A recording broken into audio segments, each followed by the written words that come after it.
I also would like to thank Arvindanji for having called me at this place. I seek your indulgence and all the other distinguished guests who are there, and especially for Patriji, Maharishi Patriji and Arvindanji, I seek your indulgence for one thing, for allowing me to be brief. There is a reason for it. The reason for it is very simple.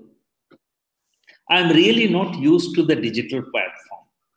I have been more at ease with a person when it is at one-to-one, but circumstances are such that it is not possible that we be one-to-one or we gather in a small group.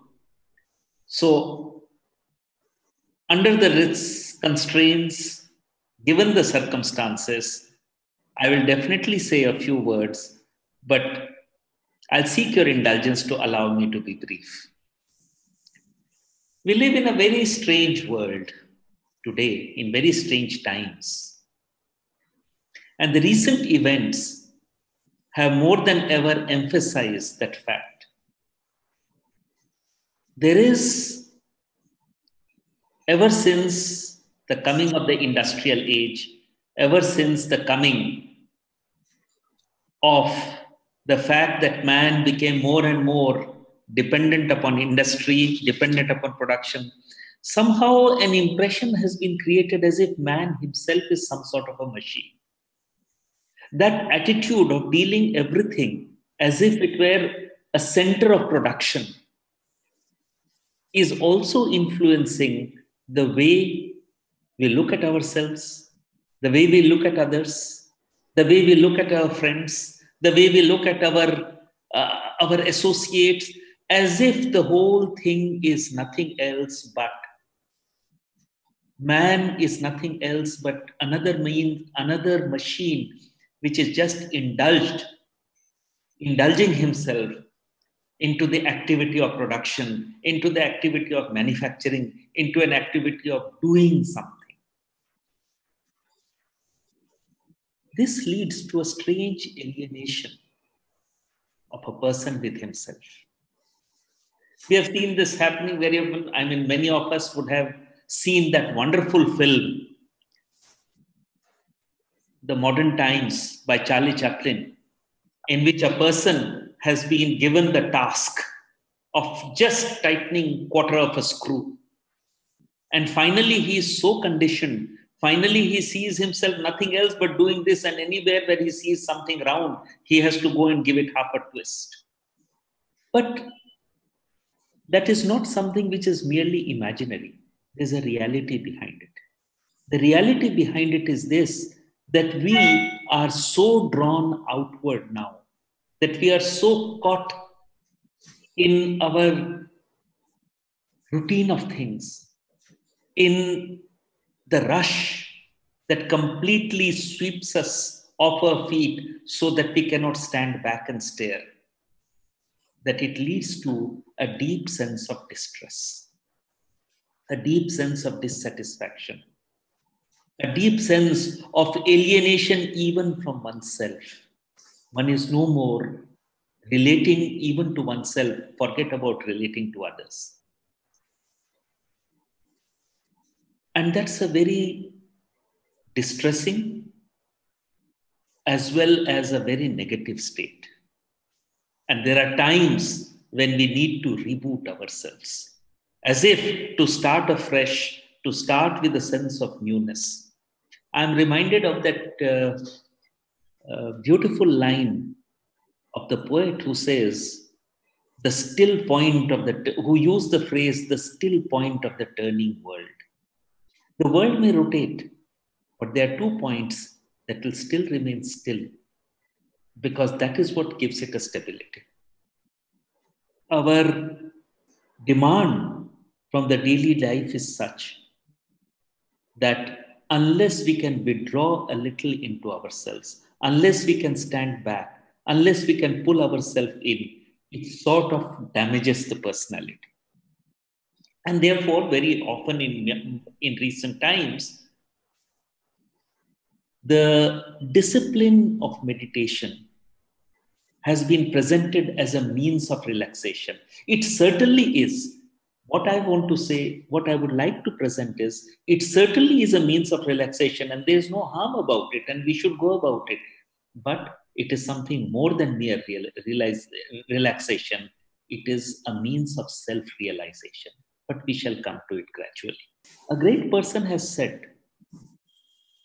that once you stop somebody right on the road and ask him, what are you thinking about just now? Very likely the person whom you are asking this question would be so confused that he will not be able to answer.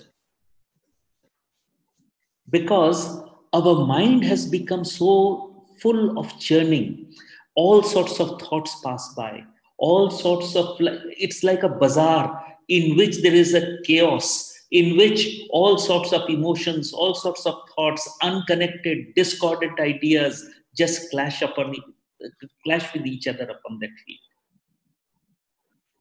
That leads to a certain dispersion in the being. The aim of meditation is to induce a person to stand back from this, to stand back from these activities, to stand back and not only look outward, but to live inward. Now, when you live inward, there are many, many reasons why you might like to do it. And therefore, there are many reasons why people might like to meditate. We just take one example from the history of spirituality. The Buddha was concerned with one question only. And that one question was, why do we suffer? How is it that a human being, which is in the scale of evolution the highest that nature has produced so far, has to be so subject to suffering? Physical, emotional, mental. Why it should be so? Now he looked for an answer outward. He went to many persons, he went to many teachers of the time, but at the end of the day, he had to look within and analyze himself and say, what is the cause of suffering? That is the famous moment when Prince Siddhartha becomes the Buddha, the enlightened one. And he comes to the conclusion it is because we have no control over ourselves. We are actually like a little cork upon the waves that take us wherever it wants, like a leaf that is blown by the wind, where it cannot seek its own direction.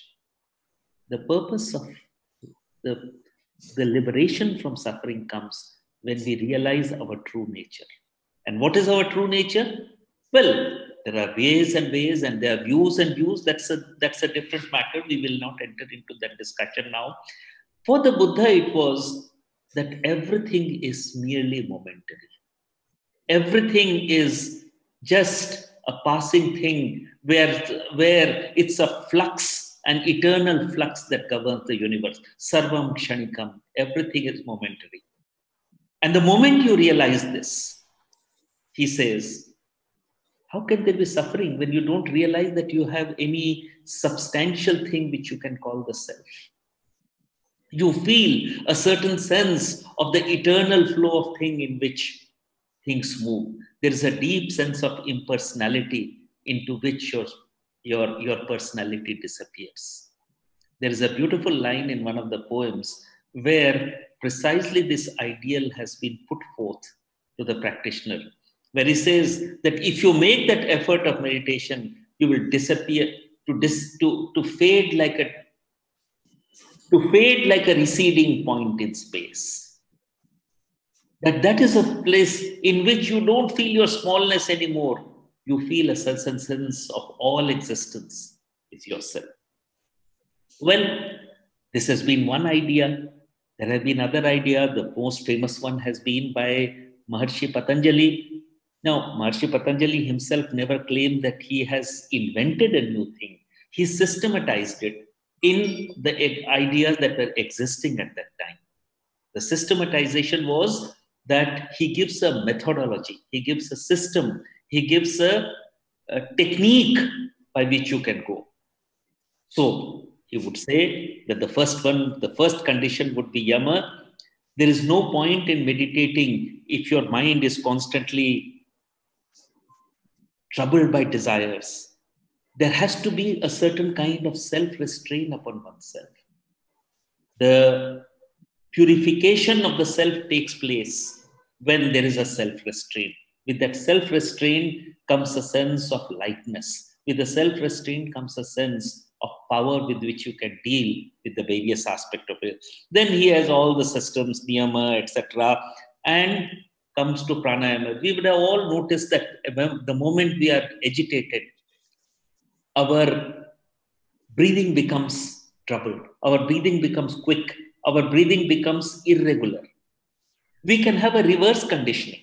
The reverse conditioning is if we control our breath, if we control the way in which we breathe in and breathe out, exactly as in a distress phase, the breathing becomes irregular. If you control yourself, if you control the breathing, there is actually, instead of a distress, a sense of peace and a calm that takes possession of the personality. You live as a different, elevated person, etc. Then, as we have said before, the mind is just like a bazaar in which all sorts of ideas come. The idea is to hold on to something, to be able, dharana, to be able to concentrate in a fixed manner on something. And naturally, that would lead to a state of meditation, and meditation would lead to a sense of samadhi. Samadhi being in which you realize your true self as a perfect entity that you are. There may be various aims that you have in view. And some people have asked, what do I concentrate on? What do I meditate upon? And that depends upon what would you like. And each method would be as good as the other. There are some who, when they meditate, would like to feel that they are no more this little limited ego-bound personality, but are the whole existence itself. Slowly, a sense of peace descends. Slowly, a sense of wideness comes in. Slowly, a sense of as if you are all that exists. There is a sense of perception of unity. There is a perception of sense of a larger identity with everything that is. And that gives a deep sense of fulfillment. There are some who like to meditate upon, to see, I want to find out my true self. There is a description in the Upanishads about what is your true self. It says, no bigger than the thumb in the cavern of your heart. There are some who would like to do that. It's perfectly all right. There are some who would like to have a feeling, and heightened feeling of a sense of love which binds them with all the universe. That is also all right. Anything is due, as there are a number of persons, so there are a number of methods, so there are a number of styles, so there are number of ways of doing things. The real purpose of meditation is not merely to spend some time in a particular way, but essentially to transform the whole of your life. And that whole of life is transformed because instead of looking outward, we start looking inward. And when we start looking inward, we realize that there are many parts of our being. We are our body. There's a life force that animates our body. We are our thoughts. Very often we realize that what we call our thoughts are not very often our thoughts, but essentially what we have picked up from the environment and which have entered into us without our being the conscious recipient. We realize this, and beyond all this, there is something which is truly what we are. The Gita has a very interesting phrase about description of it. Indriyani paranyahu indriyebhyo param mana manasastu parabuddhi buddhaya paratastu. Beyond the body are the senses. A sense is not merely an organ. Our eyes are not merely an organ, but an instrument by which it awakens in our consciousness a certain perception, are the sense mind. Beyond the sense mind, Beyond the senses is the sense mind. That part of our consciousness which gets stimulated and which understands an information conveyed by the senses. Beyond the sense mind, it says, is the buddhi proper, the true understanding. The true understanding by which it detaches itself even from the sensation and can see something in its pure light. And then one can see one's mind also and stand back from it and come to the true nation of self. Sometimes one may say it's a little difficult. How can one do it? Nothing is difficult if one practices it regularly, if one practices it with a certain sense of dedication. That's all I can say. And thank you very much. Thank you very much, Patriji. Thank you, Arvindaji. Thank you, all the distinguished persons who are there. PMC நேயர்களுக்கு ஒரு வேண்டுகோள். Video மூலமாக மேலும் ஆன்மீக தகவல்கள் பெற விரும்பினால் subscribe எனும் பட்டனை அழுத்தவும். இதை பற்றிய அறிவிப்புகளை அறிய வேண்டுமானால் பெல் எனும் பட்டனை அழுத்தவும்.